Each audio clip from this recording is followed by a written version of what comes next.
What's up, Manna fam? Dee's back, and I'm feeling quite alive as we step into day 5 of this week's Morning Manna.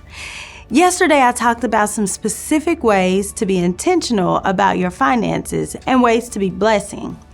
One of those ways was using your finances to pour into your relationships. You know, the Bible tells us that it is not good that man should be alone. That's the first part of Genesis 2:18. So God, in all his intentional love for man, said, I will make him a helper fit for him. That's the second part of the verse. Now that is intentional. If God was intentional about making sure that we aren't alone, shouldn't we be intentional about our relationships with the people that God gives us? So today, we are going to talk about what it looks like to be intentional in our relationships. As a wife, mother, friend, sister, cousin, co-worker, and daughter of the Most High God, and earthly parents, I've learned that no matter what type of relationship I'm in, the best way to be intentional in my relationships is by way of communication. The definition of communication is the imparting or exchanging of information or news. The key word for us here is exchanging.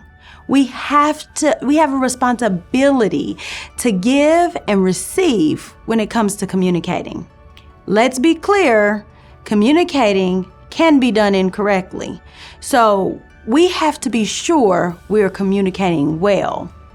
James 1:19 tells us, know this, my beloved brothers, let every person be quick to hear, slow to speak, and slow to anger.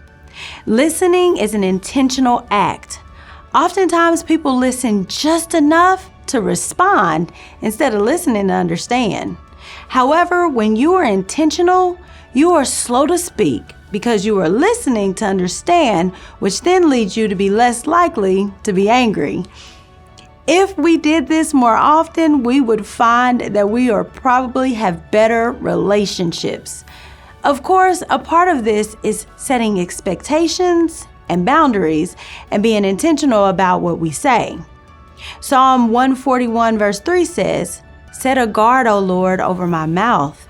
Keep watch over the door of my lips. Do you want to see your relationships grow? Be intentional about your communication. Also, it helps if we're spending time with each other. There's that word time again. We spoke about that in day 3. So if you haven't seen it, go back and check it out. At Manna, we believe that life change happens in the context of community. Community is relationships. Feel like you don't have a community? Get connected in a small group. There are some amazing small groups that have very intentional purpose.